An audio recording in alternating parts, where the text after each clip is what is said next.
I was going to start off this week's video all smarmy and say that, oh, isn't it ridiculous that in most tabletop games, if you want to move or attack something, you have to roll dice? Can't you do something more practical, more pragmatic? And I was going to compliment this week's game for doing so, but then I realised, if you're going to translate Catacombs' main mechanic into real life, it might not look as good as you think. It might look something like this.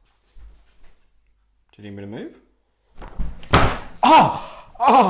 Oh, physics has changed and not for the better. Surprise, surprise, I'm nowhere near as clever as I seem to think I am. Here's Catacombs. Whoa, shh.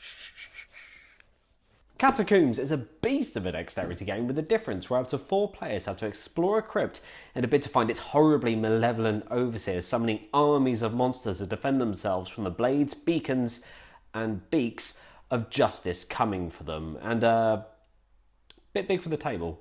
There we go, just removed the wall, something bad can come from that. Moving on. In Catacombs, players will be traversing through a series of rooms of ever-increasing difficulty, filled with monsters, traps, and pillars. So many pillars.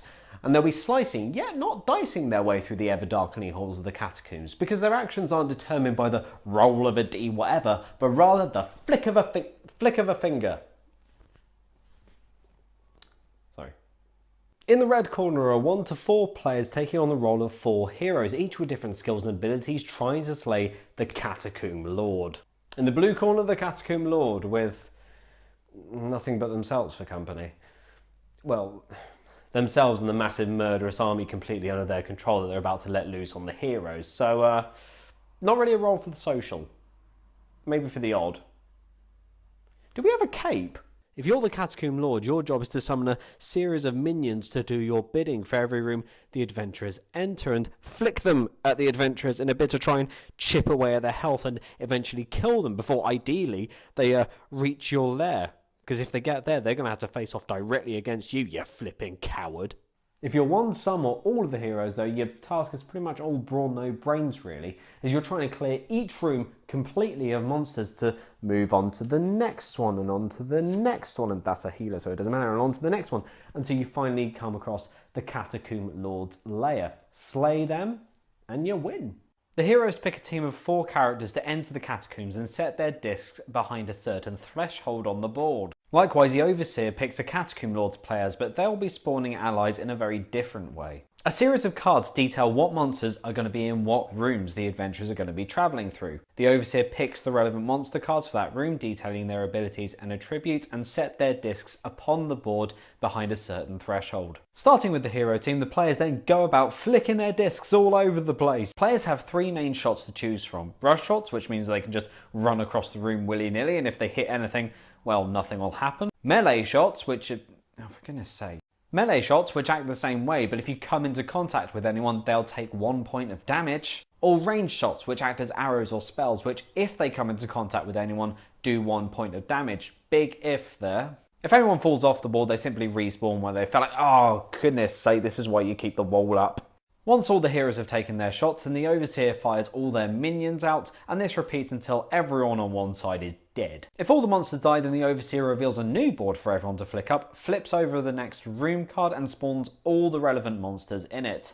And that's pretty much it, but that's not the only thing you can do with one flick of the finger. You see, depending on who you throw out there, they can do a variety of things. They could poison your opponent, and if that poison mounts up over time, they can eventually kill them due to that poison. They can stun them, which would mean that they can't move for that turn, and gives everyone a nice easy shot to deplete their health and leave them petrified. You petrify them, which would just kill them pretty much instantly. You could do critical hits, which would double the damage.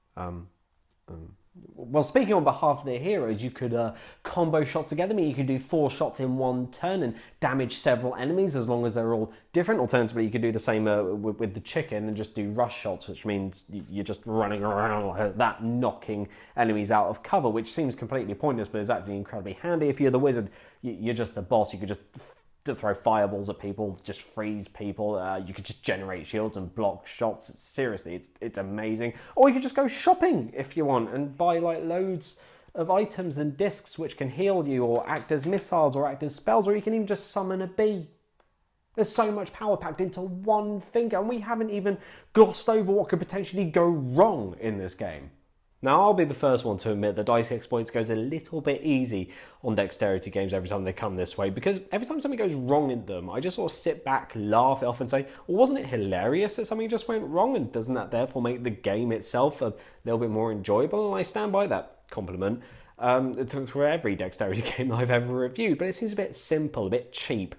Here, however, when something does go wrong, considering the context of what you're trying to do throughout the entire game, it just lends so much character to Catacombs. Dim the lights. I want to tell you a story. As the heroes entered another room, they encountered yet another small army. Battered and bruised, scars all over his body, the barbarian knew he couldn't take much more. But he also knew something drastic had to be done. If he could charge straight through, take out 2, maybe 3 of the monsters standing before them, then maybe they'd stand a chance. It was a sacrifice, but a noble one for the cause. He readied his axe and rushed straight through, hitting his head on a pillar on the way and stumbling back, dazed and confused, defeated by an inanimate object.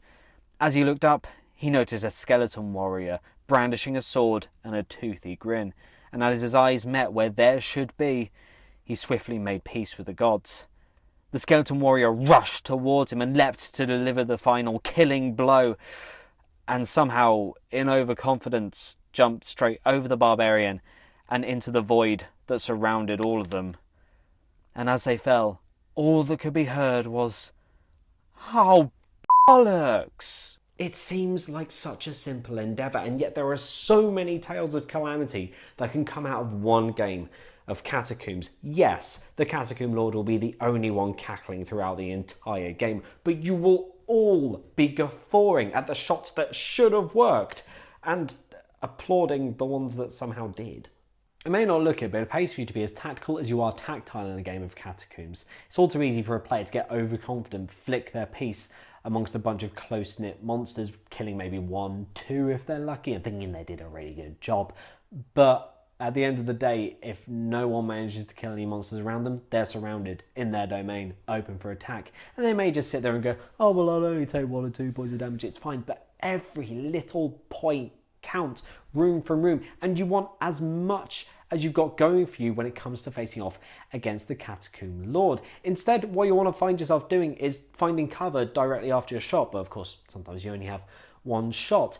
So you often find yourself at the beginning of a room anyway, slowly flicking all your pieces across the board, waiting for someone to make the first move, and then diving amongst pillars as soon as somebody actually manages to do so. And again, within the context of the game, it's absolutely hilarious. It's tactical enough for people to actually make genuinely skilled shots and decisions, but at the same time, it's wild enough for everyone to just put their hands together and pray that the shots that they're lining up are actually going to work. If there's one thing I have to say about Catacombs, it's not criticism, don't worry, it's that, well, it kind of is a criticism, but it's not directed towards the game itself, rather its instruction booklet. You see, Catacombs is a pretty easy game to explain. You flick discs at things, you hurt them, you move on with your life, but when you open the box, the first thing you encounter is this 23-page literature-heavy rulebook, which just ends up looking like a piece of Wind Waker fan fiction when you first look at it. Now, in some cases, this is great. This is a highly detailed piece of writing here, being to make it sound like a school report. But there are always very specific examples to any situation you would find yourself in a game of Catacombs. And to whoever wrote this, that is an exceptional job. Well done.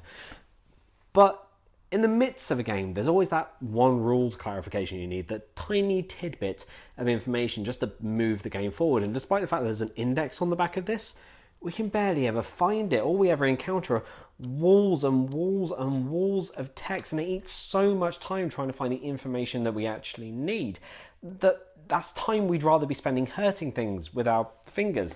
The game does come with a shots reference sheet that shows all the different shot types and what happens when the shot happens and yada yada yada, and that's really useful. But because the Catacomb Lord sort of acts like a DM throughout the game and has to do all the setup and logistics in between each floor, it feels like they need some sort of reference chart to make their job a little bit easier and therefore make the game flow a little bit smoother. If you're thinking of buying Catacombs, and I highly advise that you do so, then I recommend before your first game, study the rulebook as you would do with any other tabletop game. But then for your first couple of games, don the cape and act as the Catacomb Lord, overseeing and refereeing everything throughout the game. Just start the game up, launch into it, saying just flick your heroes into my monsters, try and kill them, just have a ball, and then introduce new elements of the game as they appear. If you do it this way as well, it means you won't cover everything in your first game, leaving more secrets to delve into your second, which you'll likely just run straight into after your first. I'm not entirely sure who Catacombs wouldn't appeal to. I mean, for tabletop veterans, it's a wily test of dexterity and skill, but for novices, it's just a bit of a laugh, really. I was going to do a video about the best games to play this Christmas with your family and friends, tiny little games that would appeal to everyone, but Catacombs ticks so many boxes in that regard. It distills a lot of the RPG elements that we're all familiar with into one small, well, it's not small, it's absolutely huge, but into one package that's bizarrely a little bit tricky to learn, but very easy to teach coming from another human being. The only problem with it is it's so absolutely huge that we can't fit it on the table. We have to play in the kitchen, but that's not necessarily a bad thing. I mean, there's lots of things we can do in there to increase the atmosphere of the game, like turning the oven on full blast and opening it up so everyone can feel the heat of any flames, or lighting the garbage on fire and making the whole place smell of any corpses that are littering the floors. Or if anyone tries to do a range shot, make them throw a knife at whoever they're doing it at so they actually have to dodge it themselves. And maybe I'm thinking about this a bit too much.